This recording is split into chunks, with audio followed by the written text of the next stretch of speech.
Mi kudo weme, mi doganjia, mi hueto doganjia, mi damlo alofon ganjia. What we did is just give you greetings in the Ajay language, phone dialect of the Ajay language. Um, we are His Imperial Majesty, or Aino, in the. There's two ways you can say that in the phone dialect. You can say Ahosu, Leton, or you can say Aino. Aino is shorter. Um, we won't really get into what those terms really translate into, but for lack of, for people that don't know the language or whatnot, it's we hate to say this, also equivalent of His Imperial Majesty. um, we can be reached at ekaaboKilombo@gmail.com. That is EKAABOKILOMBO@gmail.com.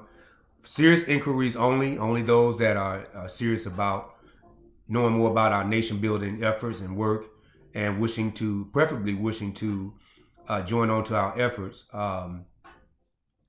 from a black nationalist, if you will, but maroon perspective. Maroon encompasses black nationalism. It's black nationalism and culture combined. So we say Quilombo Nu, that which is of the Quilombo, which is our word for maroon.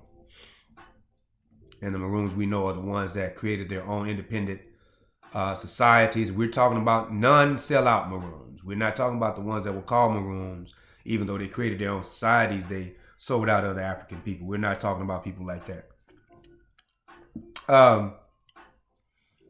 There's been a change in our monarchy's website. The web address now is newafricanvodoon.com. Some of you may remember the New African Vodoon website. Of course, we still have the domain. Much to the sadness of a lot of the people that's faking like they're in Vodoon, they would love to have that domain. So African is spelled with a K. So newafricanvodoon.com. Vodoon is properly spelled VODUN. V as in victory, O, D as in dog, UN as in Nancy.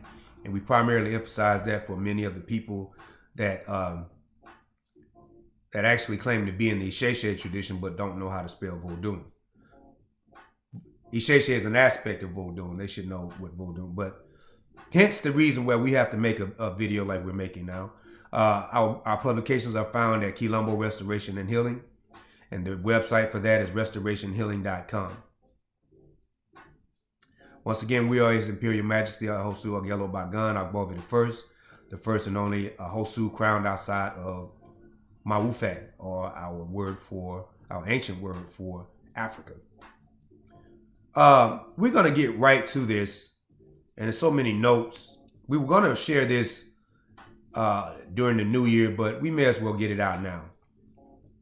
And it's some of the things we've already said before, but we want to really introduce a new concept. And that concept is basically introducing another aspect of our calendar to the calendar we already have. So let's get into the facts here that brought this out. So if one thoroughly views the state of African traditions in America and even the world, and does not choose to turn a blind eye, right, one would readily see the moral, spiritual, and cultural decay of African culture and its spiritual systems. So we want to say that because when we say African culture, usually we are talking about the spiritual systems and everything about that particular culture. But we realize we have to break that down for some people, because a lot of people, even in the traditions, they'll use the word culture separate from spirituality. For us as Maroons, the spirituality is part of the culture. So we see the moral, spiritual, and decay of the culture, or the culture and its spirituality. From its introduction proper in the 1950s up until this moment when we speak right here, there has been a great decline in the very sacred fabric of African traditions such as African Vodoon, or even Haitian Vodoon, Isheshe, which most people still call it Yoruba or Ifa or Orisha, which is indicative of the decline.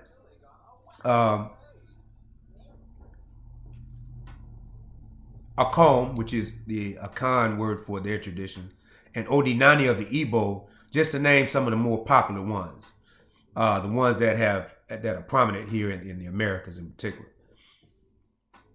There has been a tremendous influx of foreigners and foreign ideology in these traditions. So even when the foreigner is not present, the ideology is still there. In the case of African Vodou, we see many European, Islamic, and Hindu influences that are absolutely unacceptable, which have led to major decline in the integrity of African Vodou. In all of these traditions, we see the physical invited presence of the non-African enemy within the practice and ranks of the tradition, the very ranks of the tradition. This in and of itself is an assault on the world view of our more elevated ancestors, and a sure way to get them and the whom, the true Ajah word for deity, the word Vodou being used as a deity, that's a more recent thing, again, after Portuguese contact. So it's a sure way to get the elevated ancestors and the whom, or the Orisha, the Alusi of the Igbo, to abandon you. In addition, we're seeing all types of cultural violations in regards to selling titles to people, selling titles to African and non-African people. There are violations there. For those engaged in such debauchery, in Ajah language of Southern Benin, in the Vodou cosmology of that culture, we say Dekpa Hunzun, which means the deity has abandoned the shrine. Dekpa Hunzun, the deity has abandoned the shrine. However, the arrogance of such Negroes and house niggas that's engaged in such things is like that of the whites they revere. The Titanic is going down, yet they deny it all the way up until the point where they drown. Well, just because you deny it does not make it untrue. Regardless, you are on the sinking Titanic.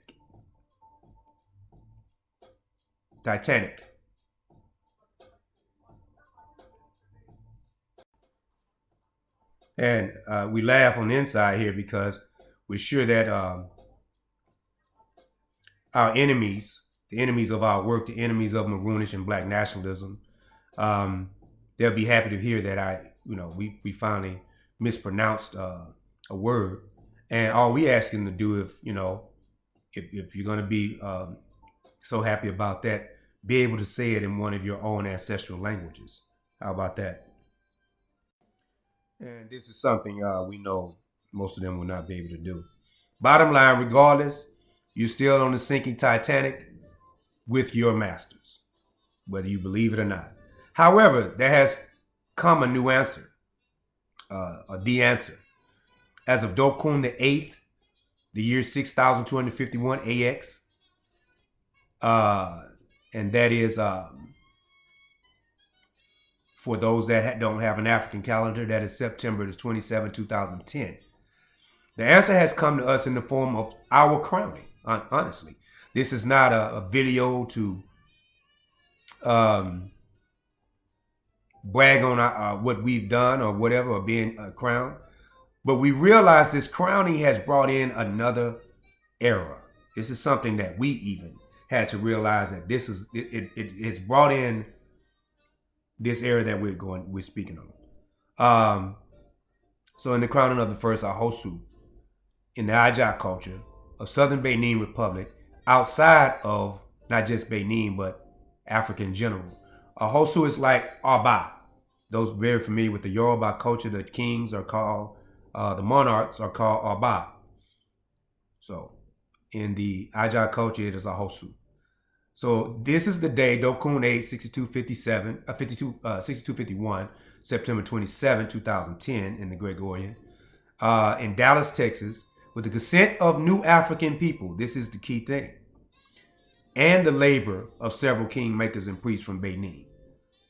That I, His Imperial Majesty Ahosu Agelo Bagan, Jisovi Ajasin Potin, Agbovi I was placed on the Jandaman, or the crown, and was able to resurrect the royal title once held by our ancestors for 146 years in the monarchy and now city of Hevier, Southern Benin, before being put into captivity in the year 6043 AX or 1822 CE in the Gregorian year.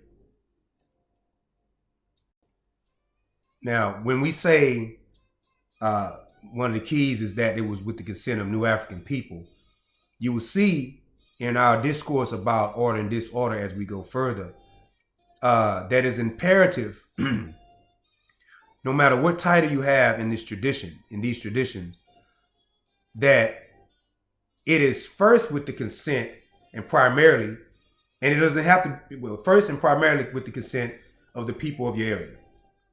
And if outsiders want to be part of helping that, outsiders meaning people from the continent or whatnot, from Mawufe, from Africa, that's fine. But it's, the primary thing is the consent of the people. So we'll get into that in just a few here.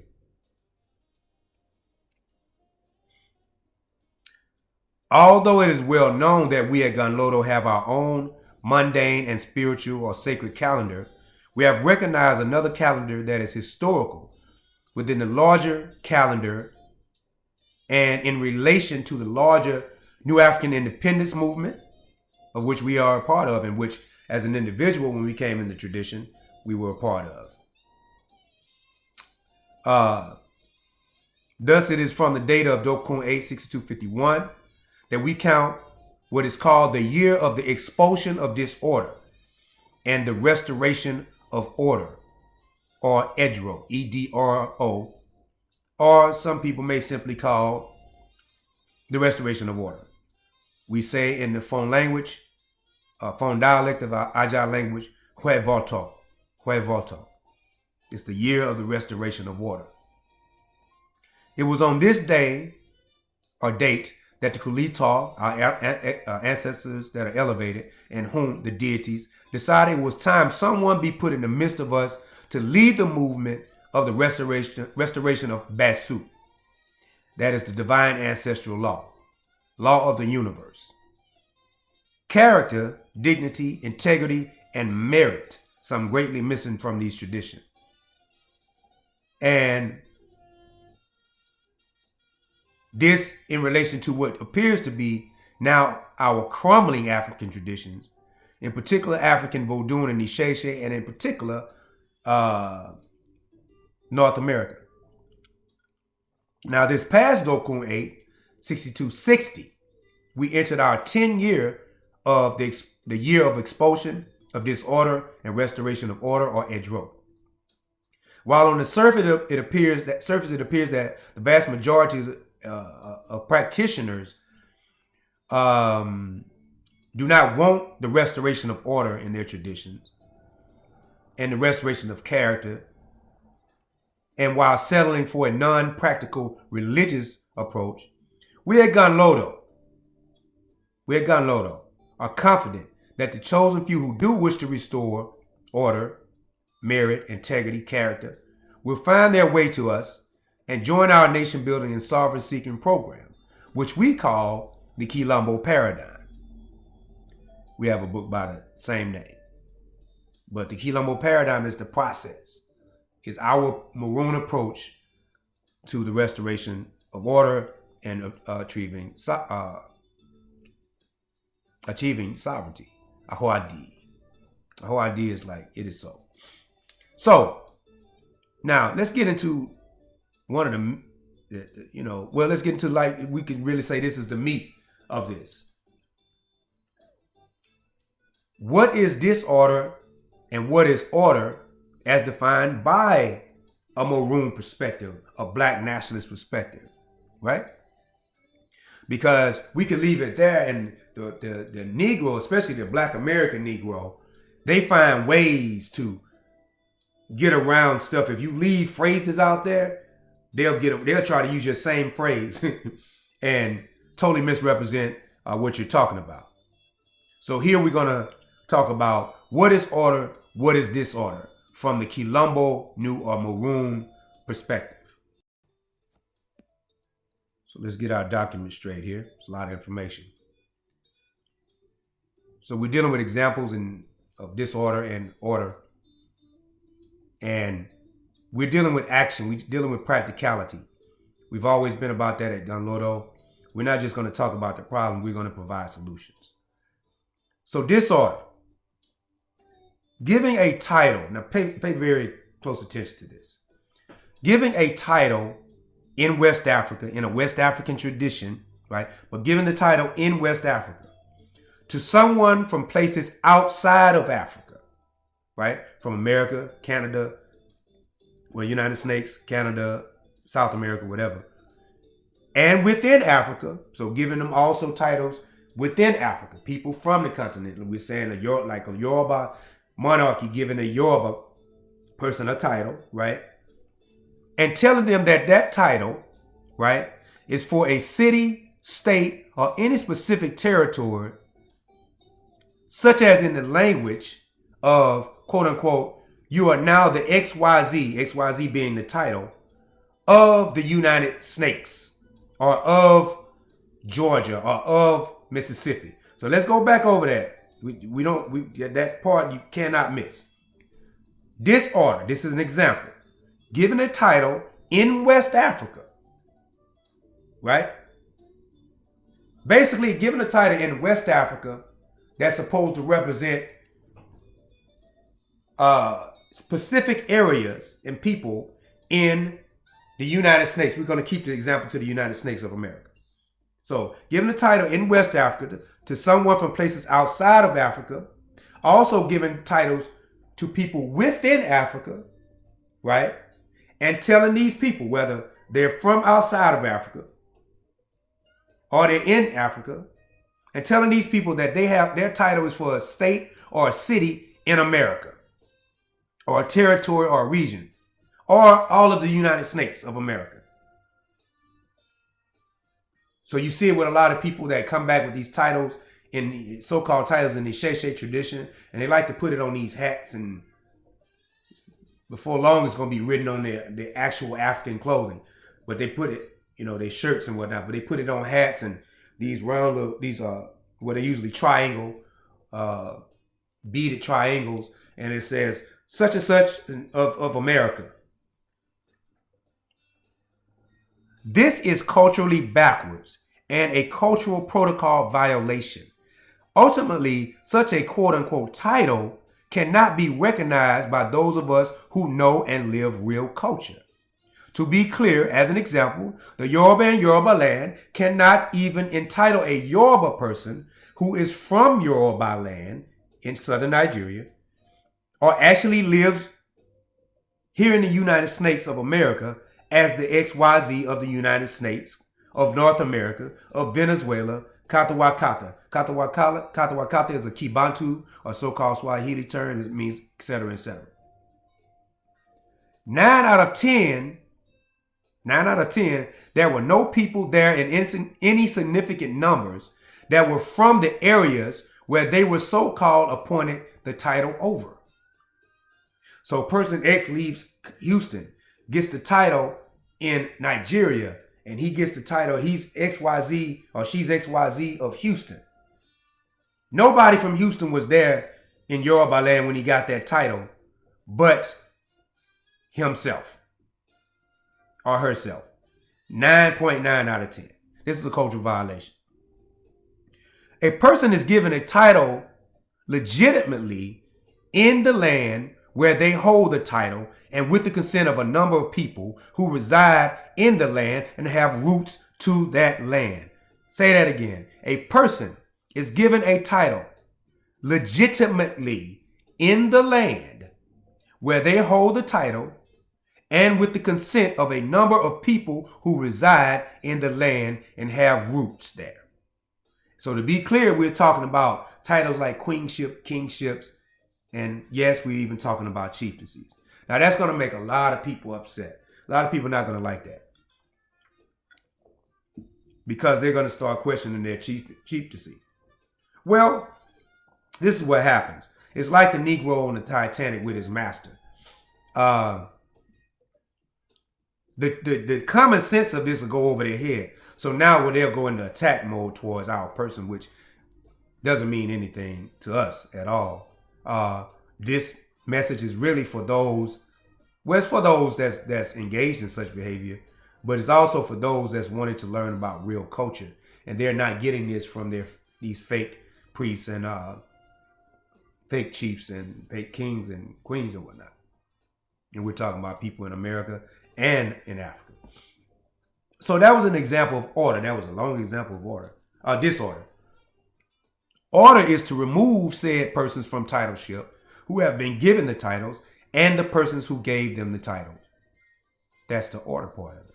So we going with disorder and then restoring order in these examples. Disorder, allowing non-Africans, all Yovo. Yovo means non-African in the Ajah language.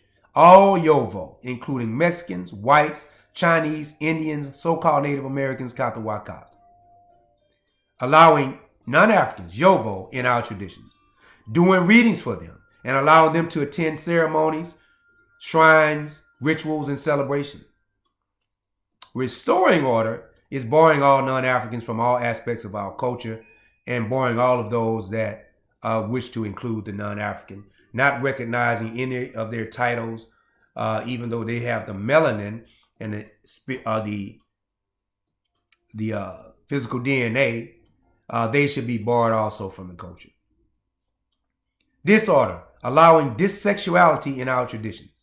For those that have not seen our videos where we talk about dissexuality, we are not just talking about homosexuality. Dissexuality is pedophilia, sexual deviancy of any form, homosexuality, male on male, female on female, three-way, 2 women, 1 male, 2 men, 1 female. Usually all of that is dissexual behavior. And interracial dating, marriages, that's dissexuality. So now, that being said, disorder is allowing any form of dissexuality in our traditions. Restoring order is barring all dissexuality from our traditions, providing the proper spiritual work for those engaged in the dissexuality that's called homosexuality that are willing to come out of that, meaning they're coming to the oracle as a current homosexual, but they want to get rid of that lifestyle. We are not to deny them if they are an African, if they want to leave that lifestyle, because we know that that is a spiritual disease. Therefore, it takes a spiritual tool to remove it. So we provide the proper spiritual work for those that want to leave. And if they leave that lifestyle, then they become eligible for African culture. Disorder. Those who claim priesthood and other affiliation in African traditions who engage in degenerate internet beefs. You know, the ones that get online, they got all this to say about people, you know, personal stuff, all that. Very cowardly behavior, what we're talking about. Because they know what it is. They know when they see you face to face, it's a different story. But face to face, you better believe they got 9 and 1 already dialing their phone. All they got to do is hit 1 and send, and you going to jail. If you think that this is the 70s or the 80s where we could do street justice, which we should be able to, and check these people, you're wrong. You're going to jail. These people, especially a lot of these people in the Sheshe tradition, the so-called Yoruba tradition, we believe that they possibly are working for the FBI because their behavior is very police. If they're not FBI or working for FBI, a lot of their behavior is just, they seem to be working for the local police, you know. And their goal is to set up Maroon, set up nationalists. That's why you don't see nationalists in this tradition. So, restoring order to that in the way that we can, we bar such people from the tradition in general, as they are poison in such traditions and a blockage towards nation building. Disorder. Every time one turns on YouTube and looks up African Vodun, you see videos of thousands of Africans being boyered by hundreds of non-Africans in Benin and Togo. On top of that, all you ever see is sacrificial rituals and nothing about the deep sacred science of Vodun. Restoring order is making it mandatory that these rituals are only to be observed by those who share the blood of those that contain the proper spiritual DNA connected to these deities and ancestors. Also, restoring order, stop making our tradition look like it's a tradition of magic. Because what happens is people, when they see a Vodun priest, they automatically assume I can get some magic there. I can run this man out of town. I can run this woman out of town. I can bind this woman or this man to me. You know, this is what they get. They seeing people on these videos doing stuff that we don't do in Vodun. Drinking blood, licking blood. No. That's a degenerate practice that came in during colonialism. No. Disorder. Passing out titles in Africa to people who simply make trips over there or who have taken DNA tests from the cracker, claiming some kind of royal kinship through such questionable DNA practices. Restoring order. Replacing the random passing out of titles with titles given due to merit, whether the presence of royal blood is there or not. What have these people done to even receive a title? Even let's say the DNA test just happens to be right. What did they do to get a title from Africa? They can get an NAACP award or something over here if they supposed to have did something for their community. Usually it's in the name of whitey or name of white values. But why give them a title in Africa for something over here? Or because of some royal blood they're supposed to have, but no merit, no build-up, no work has been done. Inheriting your father's kingdom, your kingship title, because your father was the king, but you have no track record at all of doing nothing before that. That's cultural protocol violation. Disorder. The very prominent use of non-African systems of divination, tarot, I Ching, yes, kata wakata, by so-called African priests to do readings for African people and even themselves. I Ching is not an African system, and everybody want to talk about it was stolen from Africa and all that. We have so many African systems of divination just in Isheshe, Odinani, and Vodun alone. Why do you have to get a system and paint it black? Why do you have to get a system and go through 17 books to prove that this really came from an African people when you have several systems? Eridin Loguno Wo, the Owo system using regular cowrie shells. Obi Abata, a brilliant new African system with the cowrie shells attached to the coconut. Opele Chang, Iking, not I Ching or I Ching, Iking divination. The palm nuts from West Africa. They ain't got nothing to do with Asia, Isheshe people. Has nothing to do with that. Restoring order is to remove such use and get properly trained in African divination systems in order to attract your elevated ancestors and real African deities. Disorder, and we believe this is the last one. Saying Eshu, the deity of communication, the deity at the crossroad, the deity that wears the two colors, the deity that presents obstacles. Saying Eshu, or if you want to say Legba, overstands and speaks all languages, thus implying that one can speak to African deities in non-African languages. Restoring order. Restoring order, in this case, would be for people like this to simply be quiet and stop spreading misinformation. This false teaching totally contradicts the Isheshe concept when the Odu Ifa talks about Ede. Ede means language in Yoruba. It contradicts the Isheshe concept of Ede being a deity. And if it's a deity, it's an African deity. And if it's an African deity, it's talking about African language. And it also contradicts the Vodun concept of Hungbe. Hungbe means language of the deities.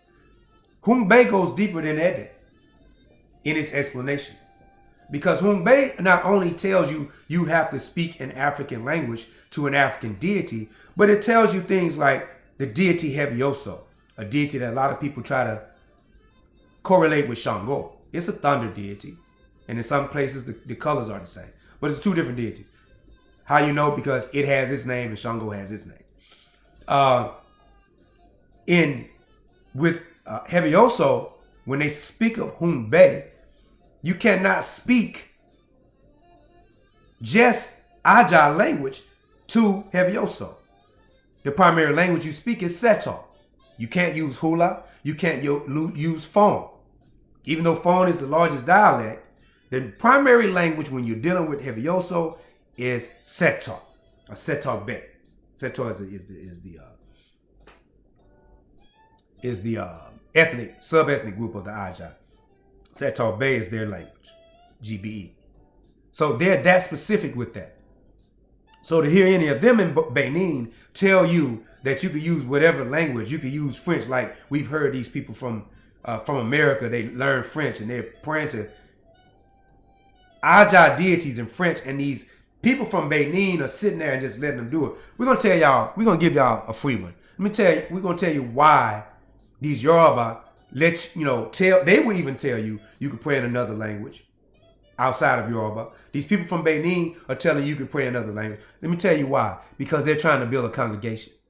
So if you put the discipline that a Gunlodo Nubeto on them, discipline on these people that a Gunlodo Nubeto has to go through. Here we speak no non-African language to an African deity.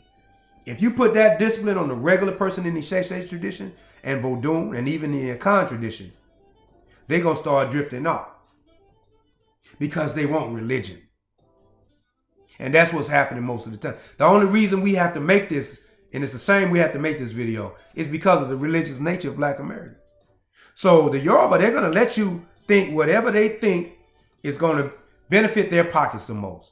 As long as you put them on them planes and send them to Venezuela, because a lot of your initiation money, a lot of y'all that's running around and talking about this tradition is for us, but you get quiet when you're with your teacher who initiate all these non-Africans. A lot of your money is going to their tickets to go down there to Cracker Land. Y'all don't want to call them crackers though, but they look just like Bill and Hillary Clinton.